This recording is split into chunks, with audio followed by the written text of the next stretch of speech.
છોકરી આજે વહાલા ભાઈનો ઓળખવું હોય તો આજે તેને ઓળખવા માટે આજે ચહેરાથી આજે આપણે વિચારીએ છીએ કે આ છોકરી કદાચ છે આ સાહેબની જ હશે, આ સેવકની જ હશે, આ છોકરો સેવકનો જ હશે, કેમ કે એના ચહેરા પરથી આપણે જાણીએ છીએ. કેમ કે બાઇબલ પણ એમ કહે છે કે આપણે દેવના દીકરા છે તો આપણામાં દેવનું વચન હોવું જોઈએ. વાંચો આગળ. કેમ કે જો દેવના દીકરા છે તો તેનું બીજ તેનું વચન આપણામાં રહે છે. હા, અને વચન જો આપણામાં હોય તો પાપ કરતા પહેલા આપણને વિચાર આવે. આવી રીતે દૂધ અને ચા આપવા પહેલા આપણને વિચાર આવે. આવી રીતે વહાલાઓ ભેદભાવ કરતા પહેલા આપણને વિચાર આવે. કેમ કે આપણે દેવના દીકરા છો. હવે દેવળમાં બધા આજે વહાલાઓ મોટી સભાઓ થાય છે, બહુ સારા આજે સેવકો આવે છે. ત્યાં આ બધા વચનો, સેવકોને વચન અલગ, આગેવાનોને વચન અલગ અને બાળકોને વચન અલગ આવું આપે છે. ખરા કે એવું આપે છે નહીં? અત્યારે વહાલા બહેનો મારી પાસે કાલે જે પ્રભુના સેવકો આવ્યા હતા આમંત્રણ લઈને અને પ્રભુનો આજે સેવક આવી રહ્યો છે તો આજે બધા જ ત્યાં જોજો. અને એ બહુ પરમેશ્વર અંતિમ દિવસોના માટે આ પ્રભુનો સેવક બોલી રહ્યો છે. જે ઘટનાઓ થવાની છે, હવે જે થવાનું છે એ ઘટના વિશે એ પ્રચાર કરે છે. તો એ આપવા માટે આવ્યા, મને ફોન કર્યો અને જરૂર કીધું કે તમે મંડળીમાં જાહેર કરીને બધા જ આવજો. પણ બાઇબલ શું શીખવા માંગી રહ્યો છે એ આપણે બહુ ધ્યાન આપીએ. વાંચો. કેમ કે તે દેવથી જન્મેલો છે. કેમ કે જે દેવથી જન્મેલું છે તે પાપ કરતું, દેવનું બીજ, દેવનું વચન આપણને હંમેશા આપણી અંદર વચન હોય ને તો જ્યારે પણ બીજાને ચા આપીએ અને પેલાને આપણે આજે દૂધ આપીએ તો આપણને મનમાં તરત જ એમ વિચાર આવે કે આપણા પ્રભુએ આવું કર્યું. હાલેલુયા. પણ વહાલા ભાઈઓ બહેનો, માણસોને જરા પણ એવો વિચાર આવતો નથી. કેમ કે ઇઝરાયલમાં ખોટા પ્રચારકો ઊભા થયા છે અને આપણામાં પણ ઘણા ખરા ઊભા થઈ ગયા છે અને તેઓના વાતો પ્રમાણે, તેઓના આજે ભ્રષ્ટાચાર પ્રમાણે ઘણા લોકો તેની પાછળ ચાલી રહેલા છે. આ તો બરાબર જ છે. નહીં વહાલાઓ, બરાબર નથી. બાઇબલનો સિદ્ધાંત નથી. વાંચો બાઇબલ શું કહે છે. વાંચો. દેવના છોકરા અને શેતાનના છોકરાઓ ઓળખાય આવવા જોઈએ. હાલેલુયા. દેવના છોકરાઓ ચાલવામાં, બોલવામાં, વહાલાઓ ખાવામાં, પીવામાં, હરેક જગ્યામાં ધ્યાન આપવું જરૂરી છે. કેમ કે દેવના છોકરાઓ જ્યાં તમે ઊભા હોય, જ્યાં તમે બેઠા હોય ત્યાં લોકો વિચાર કરે છે. હાલેલુયા. એક દિવસ હું બેંકમાં ગયો હતો હપ્તો ભરવા માટે. ત્યારે વહાલા ભાઈ બહેનો, એક વડીલ આજે મારી પાસે ઊભો હતો અને હું બહુ શાંતમાં ઊભો હતો. બીજા એમ તેમ આજે વિચારવામાં હતા, બાકી હું બહુ શાંતમાં હતો, મનમાં બહુ શાંતમાં હતો. અને એ ભાઈ મને એમ પૂછવા લાગ્યો કે ભાઈ તમારી પાસે છૂટા પૈસા છે કે? મેં કીધું છે ને મારી પાસે. મેં તરત જ આપી દીધા અને તરત જ કાઢીને આપી દીધા. કોઈ વિચાર ન કર્યું, છે મારી પાસે, આપી દીધા. અને મને એમ કહેવા લાગ્યો ભાઈ કે તમે ક્યાંના છો? મારું સરનામું લીધું અને પેલાનું સરનામું લીધું અને એમ કહેવામાં આવ્યું કે આજે ખરેખર મને એમ ક્યાંનું એવું લાગતું હતું કે તમે કંઈક ને કંઈક સેવા કરતા હશે, કંઈક પ્રભુના બાળકો છો. હાલેલુયા. આજે આપણા જીવનથી લોકો જાણી જાય છે કે આ બાળક દેવનું છે, આ બાળક શેતાનનું છે. આપણું કાર્ય, આપણા કામ, આજે લોકો શું જોઈએ છે? આપણા કામ જોઈએ છે, આપણા કેવા કામ કરી રહ્યા છે. એ કામ પરથી લોકો ઓળખી શકીએ કે આ દેવનું બાળક છે, આ દેવનું બાળક નથી. પ્રભુ ઈસુ આવનાર છે ને ત્યારે બધાનું કામ જોવાનું છે, બધાનું લિસ્ટ જોશે કે આજે કેટલા લોકો રવિવારમાં બેસીને ગીતો ગાતા હતા, કેટલા લોકો તાળી પાડતા હતા, કેટલા લોકો સારું વચન સાંભળતા હતા, કેવી રીતે બેસતા હતા, કેવી રીતે જતા હતા, આવતા હતા. બધું યાદી ઈશ્વરમાં છે. હાલેલુયા. ત્યારે બાઇબલ આજે એમ કહે છે, વહાલા હોવા જો થોડી કલમ વાંચી લઈએ આપણે. જે કોઈ ન્યાયપણું કરતો નથી, જે ભાઈ પર પ્રેમ કરતો નથી એ દેવનો નથી. એમ કીધું છે. એટલે આપણે પ્રેમ આપણા જીવનમાં હોવું જોઈએ. કેમ કે આપણો દેવ પણ કેવો છે?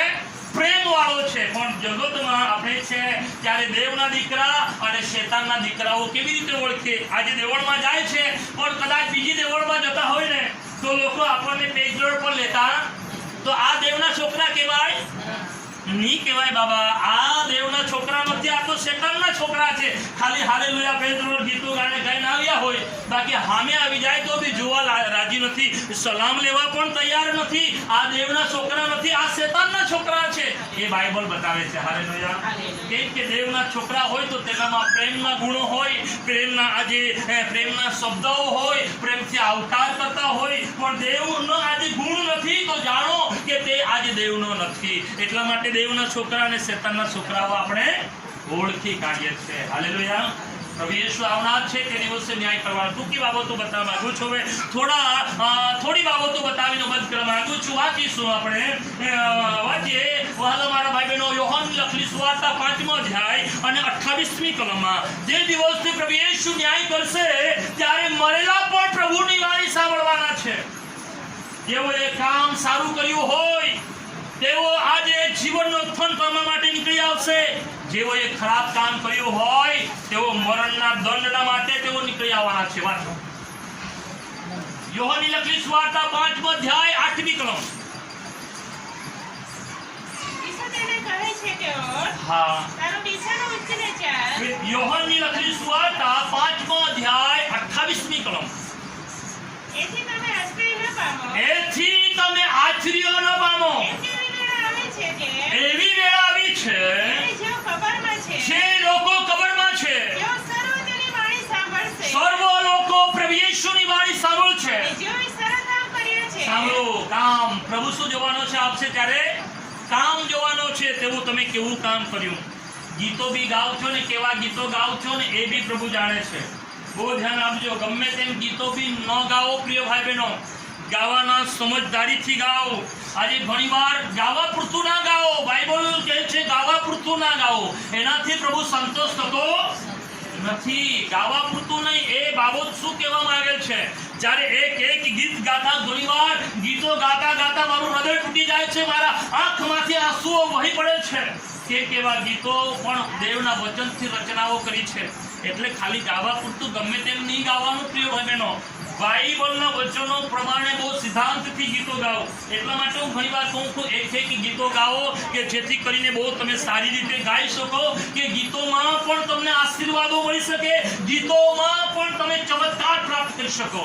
કેમ કે ગત સમયોમાં એવું હતું, પ્રથમના દિવસોમાં ગીતો ગાતા ગાતા બંધનો તૂટતા હતા, ગીતો ગાતા ગાતા માણસો આઝાદ બની જતા હતા. પણ આજે આ કેમ? આજે તો લોકો ગાવા પૂરતું શોખ માટે ગાય છે, શોખ માટે ગાઈ રહ્યા છે, આનંદ કરવા માટે ગાઈ રહ્યા છે. નહીં પ્રિય ભાઈ બહેનો, આનંદ માટે ગીતો નથી, શોખ માટે ગીતો નથી. આ ગીતો તો ગાઈને આજે ઈશ્વરનો મહિમા પ્રગટ કરવાનો છે. હાલેલુયા. એટલા માટે પ્રભુ કહે છે જે દિવસે હું આવીશ તેઓ મરેલા પણ ઈશ્વરની વાણી સાંભળશે. હા, અને જેઓએ સારા કામ કર્યા છે, જેઓએ સારા કામ કર્યા છે તેઓ જીવનનું ઉત્થાન પામવા તેઓ જીવનનો ઉત્થાન પામવા માટે, અને જેઓએ ગુંડા કામ કર્યા છે દંડની ઉત્થાન પામવા સારું બધા તેઓ નીકળી આવવાના છે. હાલેલુયા. એટલે બધાને કેવું આજે ફળ મળશે? કામ પ્રમાણે.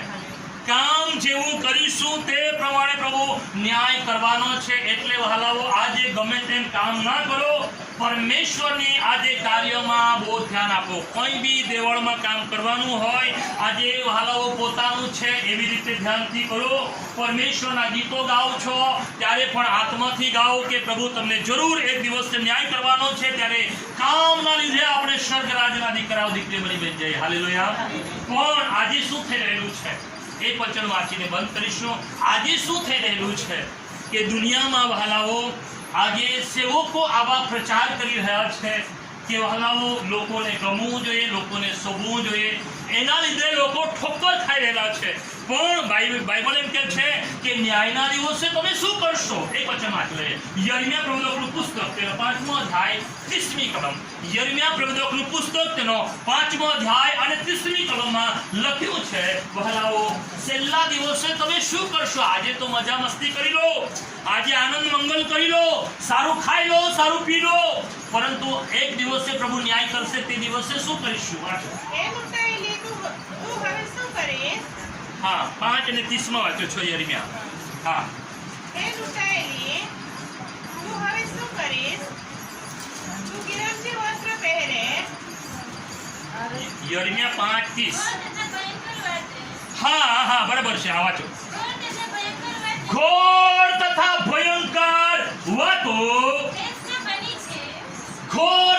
ભયંકર વાતો દેશમાં બની છે. મેં બોલું છું બહુ ધ્યાનથી 2-3 વાર બોલું છું, પણ તમે ક્યાં લઈને આવો છો મને સમજ નથી પડતી. પ્રાર્થના કરીને આવો મારા ભાઈઓ બહેનો. અંતિમ દિવસો છે. આજે ઘણીવાર આ પરિસ્થિતિઓ થઈ રહેલી છે. હું આજે 2 વાર બોલું છું તો પણ હું બાઇબલ નથી ખોલતો. એટલે હાલાઓ આજે ચોક્કસ બાઇબલના સિદ્ધાંત પ્રમાણે આપણે જીવન. ઘોર તથા ભયંકર વાતો દેશમાં બની રહી છે. પ્રભુના સેવકો શું કરે છે? જૂઠું બોલે છે. ચમત્કાર નહીં થાય તો ચમત્કાર થયો, આશીર્વાદ નહીં મળે તો આશીર્વાદ મળી ગયો. અરે વહાલાઓ, ખોટી ભવિષ્યવાણી કરીને માણસોને વેંગણ બટાકાના ભાવમાં કરી નાખી રહ્યા છે. આજે માથાબેન બજાર કરવા જાય છે, પૂછો એ વેંગણ વેચતી હોય 10 રૂપિયા 500 ગ્રામ, તો બીજા કોઈ એમ કે આજે 20 રૂપિયા કિલો. આવું થાય ને. કિલોના બધાનો ફેરફાર હોય. કોઈ 20 રૂપિયાના કિલો વેચતા હોય તો કોઈ 10 રૂપિયાના કિલો વેચતા હોય, કોઈ 15માં કિલો વેચતા હોય. બધાનો ભાવ અલગ છે. તેવી રીતે આજે ખ્રિસ્તી જીવનમાં પણ વહાલાઓ વેંગણ બટાકાના ભાવ તરફ આજે વિશ્વાસીને કરી દીધા છે. કેમ કે ઇઝરાયલમાં ખોટા પ્રબોધકો ઊભા થઈ ગયા છે અને ભયંકર વાત બની ચૂકી છે. વાંચો. તેઓના કહ્યા પ્રમાણે યાજકો મંડળીમાં અધિકાર ચલાવે છે. અને એમ કે છે કે પ્રભુ મારા લોકોને આ બધું બહુ ગમી જાય. આવું બધું આજે બહુ સારી વાત કરે ત્યારે લોકોને બહુ ગમે, બાકી સુધરવાની વાત કરે તો લોકોને ગમતું.